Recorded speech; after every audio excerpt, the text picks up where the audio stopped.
Es 12 de agosto de 2025. El alpinista chino Guan Jing desciende desde la cima del K2, la segunda montaña más alta del mundo. Ella logró su sueño, estar en la cima de la montaña salvaje. Las fotos son increíbles. Está exhausta, pero irradia orgullo. Solo hay un problema. Está por entrar en lo que los escaladores llaman la lotería de la muerte. Y en los próximos minutos, Guan Jing descubriría por qué cualquiera que realmente entendiera lo que sucedió en el K2 esa temporada jamás volvería a poner un pie en esa montaña. La temporada de escalada de 2025 no solo fue extraña y mortal, sino mucho más perturbadora. Desde alpinistas enfrentándose como nunca antes, hasta información vital ocultada deliberadamente al mundo. Las verdades ocultas tras la extraña temporada 2025 del K2. Piensa esto, 2 años preparándote para el K2. Hipotecaste tu casa, dejaste tu trabajo y entrenaste hasta que tu cuerpo pidió piedad. Llegas al campamento base en junio, esperando ver las laderas nevadas que conducen a la cima. En cambio, ves lo que parece otra montaña distinta. La montaña es marrón en vez de blanca. La roca desnuda se extiende por rutas que deberían estar cubiertas de nieve protectora.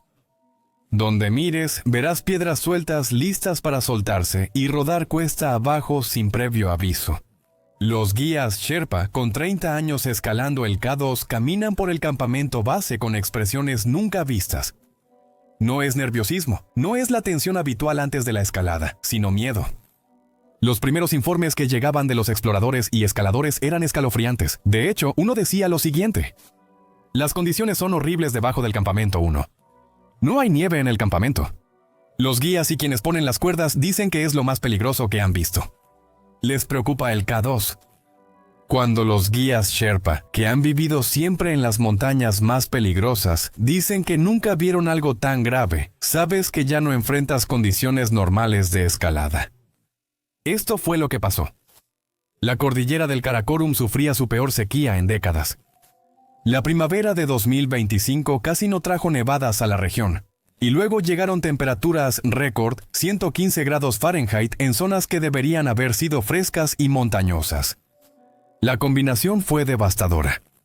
Sin la nieve primaveral que crea una capa protectora y con el calor extremo derritiendo la poca nieve restante, la sección inferior del K2 quedó completamente descubierta. Todas esas rocas sueltas y escombros, antes sostenidos por nieve compacta, ahora estaban expuestos e inestables. Y sin esa capa de nieve, el K2 se había transformado en una enorme zona de desprendimientos de rocas, donde piedras del tamaño de pelotas de boliche caían constantemente por la montaña. Cada paso era una ruleta rusa con la gravedad. Lo que los equipos estaban viendo no era solo una temporada de escalada difícil, era una montaña que las condiciones climáticas habían transformado fundamentalmente en algo que ningún escalador en la historia moderna había enfrentado. Pero esto es lo que hace inquietante esta historia. Ante estas condiciones mortales, la mayoría de los equipos debieron empacar y volver a casa. Esa habría sido la decisión inteligente y segura, pero eligieron otra que parecía razonable, aunque poco a poco llevó a algunos al límite. Decidieron quedarse y esperar que, de alguna manera, la montaña se volviera más segura. Ellos no sabían que la pesadilla apenas comenzaba. Un desvío en este tren del caos. Únete a la comunidad Extreme y accede antes a videos y encuestas exclusivas. Ven y únete a nosotros en Patreon, nos vemos allá. Es 15 de junio, llevas 3 semanas atrapado en el campamento base del K2. Tu comida se está acabando, tu dinero se está terminando, pero finalmente hay una mejora en el clima, es hora de subir. Empacas tu equipo y subes al campamento 1. Tras 6 horas de difícil escalada entre rocas sueltas, terminas exhausto. Solo quieres hallar un lugar plano y armar tu tienda, pero al ver el campamento, algo parece extraño. ¡Muy mal! El campamento 1 está a 6.000 metros, en una pendiente de rocas sueltas y grava, donde hallar un sitio plano para una tienda es como buscar estacionamiento en Manhattan. Quizá haya una docena de lugares seguros para acampar sin riesgo de caer por un acantilado. En circunstancias normales, los montañistas siguen un código no escrito que se ha respetado durante décadas. El primero que llega es el primero que se sirve. Llegas al campamento y montas tu tienda. Simple y respetuoso, como siempre los escaladores. Pero 2025 no fue un año normal. Ese año, cuando otros escaladores llegaban agotados y buscaban refugio, veían que los mejores sitios para acampar estaban cercados con postes y alambre, como si hubieran hecho pequeños campos de prisioneros en cada área plana. Lo que pasó fue esto. Los equipos llegaban al campamento 1 y apartaban los mejores lugares para sus miembros construyendo barreras. Luego dejaban los lugares vacíos mientras bajaban de la montaña. Cuando otros escaladores llegaban cansados y buscaban refugio, hallaban las zonas seguras de acampar bloqueadas por cercas, aunque nadie las usara. Un escalador grabó y compartió lo que veía con Serge Hardy. Las imágenes sorprendieron al mundo del montañismo. Tiendas rodeadas por alambre y postes de nieve, reservadas como parcelas privadas en la montaña, se pueden ver claramente. El video es surrealista. Parece una zona militarizada a 6.000 metros, no un campamento de escalada. Al confrontar a quienes hacían esto, otros escaladores notaron lo competitivas que se habían vuelto las cosas. Solo estamos tratando de guardar lugares para nuestros propios compañeros de equipo. Para ellos, apartar lugares para sus compañeros en esas condiciones era solo logística, no malicia. En el K2 se trata de sobrevivir.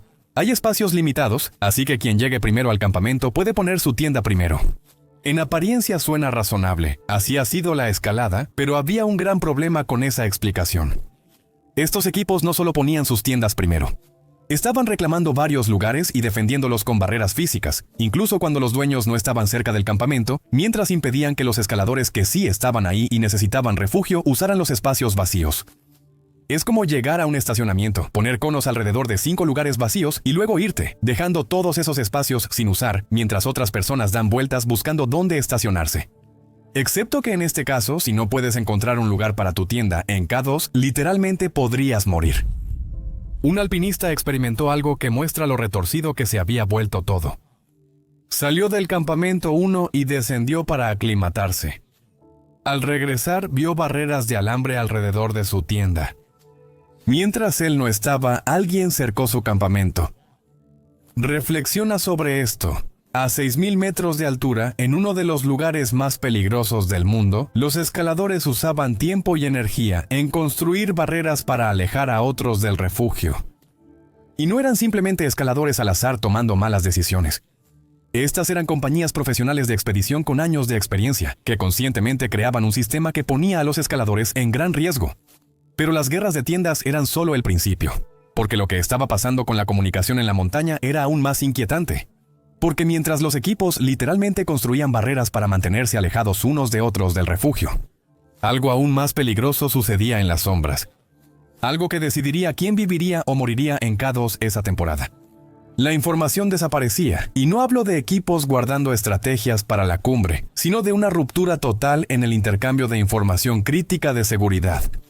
En montañas como K2, si un equipo ve que una ruta es mortal, avisa de inmediato a los demás. Si los guías se lesionan o aumenta la caída de rocas, otras expediciones lo saben en horas. No es solo etiqueta de montañismo, así la gente sobrevive. Pero en 2025 ese sistema colapsó por completo. Parte de esto se debió a problemas técnicos. Los territorios del norte de Pakistán, donde se encuentra el K2, están cerca de la región disputada de Cachemira entre India y Pakistán. Las tensiones militares en la región significaban que las comunicaciones satelitales a veces estaban restringidas o completamente bloqueadas. Las señales de teléfono celular eran poco confiables en el mejor de los casos. Los equipos pasaban días incomunicados entre ellos y con el exterior. La mayoría de los equipos usa caros dispositivos satelitales poco confiables, pero en 2025 hasta esos sistemas se interrumpían. Cuando tu dispositivo satelital recibe señal, tienes pocos minutos para enviar mensajes críticos antes de perder la conexión de nuevo. La prioridad es para comunicaciones de emergencia.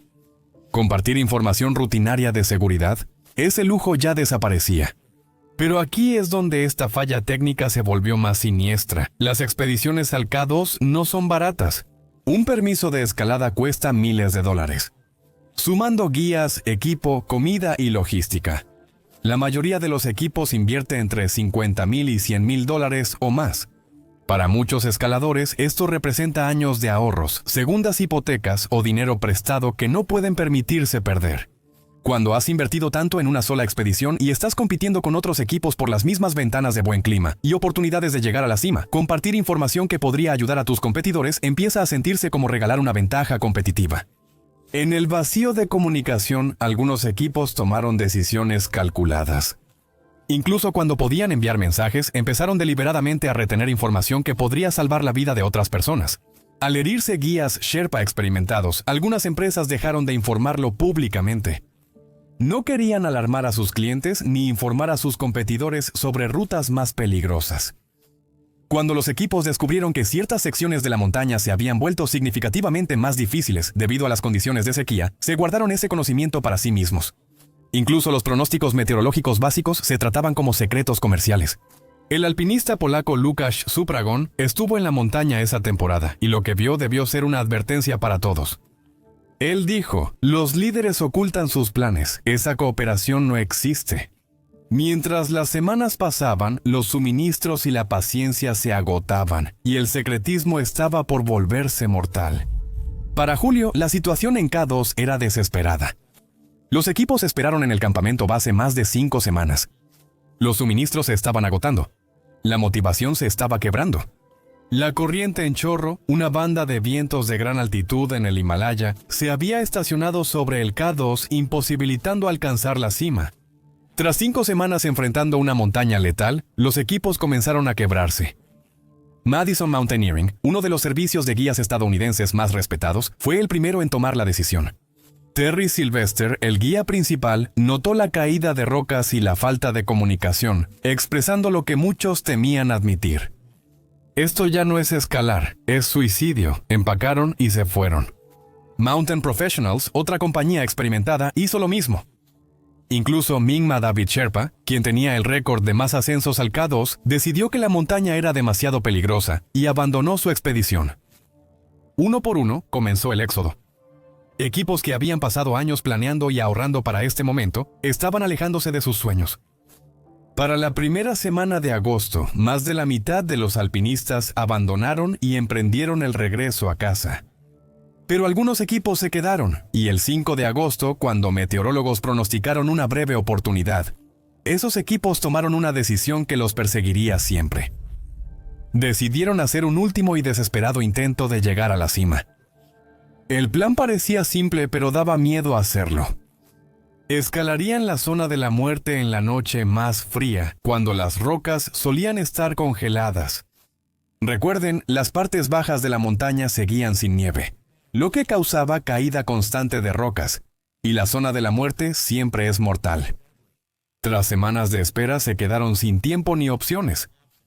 Fue como la ruleta rusa con el tiempo, y sorprendentemente funcionó. El 11 de agosto 41, alpinistas liderados por Mingma Ji de Imagine en Nepal alcanzaron la cima del K2. Fue una cumbre rara en agosto, la primera desde 2011.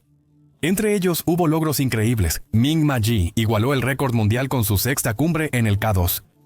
La rumana María Alejandra Danila fue la primera mujer de su país en alcanzar la cima. La alpinista china Delicia Tialikuti es extraoficialmente la persona más joven en llegar a la cima del K2. Por unas horas parecía un triunfo contra probabilidades imposibles. Pero luego vino el descenso, y fue entonces cuando el riesgo de alcanzar la cima finalmente reveló su verdadero costo. La ruta del campamento 1 al campamento base avanzado se convirtió en lo que los alpinistas llamaron después una galería de tiro. Recuerda, esta era la parte de la montaña que quedó totalmente desnuda por la sequía. Sin nieve que mantuviera las rocas sueltas en su lugar, las piedras caían constantemente. No había manera de predecir cuándo o dónde caería la siguiente roca. Era literalmente una lotería, y algunos escaladores estaban a punto de sacar el número perdedor. La primera tragedia en realidad había ocurrido semanas antes. El 18 de julio, el porteador de gran altitud pakistaní Iftihar Hussain fue alcanzado por una caída de rocas en esta misma sección mientras apoyaba a un equipo de expedición estadounidense. Estaba escalando con guías Sherpa experimentados cuando una avalancha de rocas se lo llevó. Su compañero de escalada, Doa Finho Sherpa, fue herido y evacuado en helicóptero a Skardu para recibir tratamiento, pero esa muerte se mantuvo relativamente en silencio. El apagón de comunicaciones hizo que muchos equipos no comprendieran el peligro de esta sección. Ahora, el 12 de agosto, justo un día después del exitoso ascenso a la cumbre, la montaña estaba a punto de revelar cuán peligroso era escalar en 2025. Guanjing no era una turista adinerada que pagaba por llegar a la cima del K2. Esta mujer de 37 años de un pequeño pueblo montañoso en Hunan, China, era prácticamente una superheroína real. Empezó como instructora de yoga, pero el alpinismo se volvió su obsesión. Su filosofía era simple: vivir sin arrepentimientos. En la primavera de 2024, ella escaló el monte Everest con Imagine Nepal, la misma compañía que la guiaba en el K2. Pero ella no solo subió el Everest. Al llegar a la cima de 8.848 metros, se quitó los guantes en clima de menos 40 grados e hizo una parada de cabeza perfecta durante 20 segundos. En la cima del mundo, con solo un tercio del oxígeno necesario para el cerebro, esta mujer hizo una parada de cabeza. El video se volvió viral en las redes sociales chinas. Esta pequeña mujer se equilibró perfectamente de cabeza mientras llevaba puesto todo el equipo de alpinismo en la cima literal del mundo. Por eso su intento en el K2 es aún más notable. El K2 fue apenas su segunda gran cumbre de gran altitud. Todavía era relativamente nueva en este nivel de alpinismo extremo. Es como pasar de manejar exitosamente un auto de carreras en una autopista recta a intentar el Gran Premio de Mónaco. El 11 de agosto lo logró de forma impresionante. A las 3:32 p.m. en Pakistán, Guanjing estaba en la cima del K2. Se había unido a un club exclusivo de menos de 900 personas en la historia de la humanidad. Ahora tenía que bajar con vida. El descenso inició como debía. Guan cruzó el cuello de botella, el corredor donde 11 alpinistas murieron en 2008 al colapsar los acantilados de hielo. Ella navegó los 600 metros verticales de escalada técnica en roca de la Pirámide Negra. Había descendido exitosamente las secciones más peligrosas y mortales de la montaña más peligrosa del mundo. Al llegar entre el campamento 1 y el campamento base avanzado, debía estar en la llamada zona segura para los alpinistas. Esto ya no era escalada técnica, comparado con todo lo que acababa de sobrevivir. Básicamente era solo un sendero para caminar. A las 12:30 de la tarde, hora de Pakistán, el 12 de agosto de 2025, Guanjing caminaba por ese sendero familiar, probablemente sintiéndose mejor que otros días. Había conquistado el K2. Estaba a unas horas de un té caliente, tiendas cálidas y la satisfacción de saber que había logrado algo increíble. Pero en algún lugar muy por encima de ella, una roca del tamaño de una bola de boliche se desprendió de la montaña y cayó rodando sin previo aviso, golpeándola en la cabeza. Guan murió al instante por el impacto. En el espacio de un solo latido, su increíble logro se convirtió en una tragedia indescriptible. Tanto el fallecimiento de Iftikhar Hussain como el de Guanjing ocurrieron exactamente en el mismo lugar, y ambos fueron causados por el mismo problema: las inéditas caídas de rocas causadas por la sequía y calor extremo que marcaron la temporada de 2025. Aquí es donde la historia se vuelve oscura. Después de la muerte de Guanjing, su compañía de expediciones, Imagine Nepal, guardó completo silencio. No informaron su muerte ni en su sitio web ni en redes sociales. No respondieron a las solicitudes de los periodistas. Alan Arnett, que cubría la temporada, dijo: "Contacté a Imagine Nepal por un comentario, pero no respondieron ni mencionaron su muerte en su sitio o redes sociales". Esto no fue solo una mala comunicación, fue casi como un encubrimiento activo. Una mujer había muerto en su expedición y ellos estaban fingiendo que no había pasado. Pero se pone peor. Cuando los equipos de rescate subieron para recuperar el cuerpo de Guanjing, uno de los miembros del equipo de rescate también resultó herido por la caída de rocas.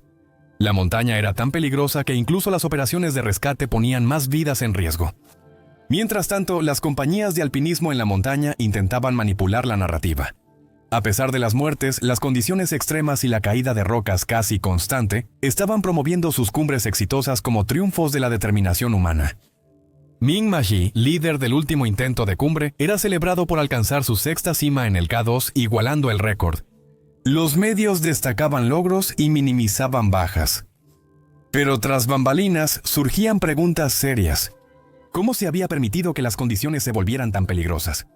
¿Por qué no se habían dado la vuelta a más equipos cuando los riesgos se volvieron evidentes? ¿Por qué las empresas ocultaban información de seguridad entre ellas y al público?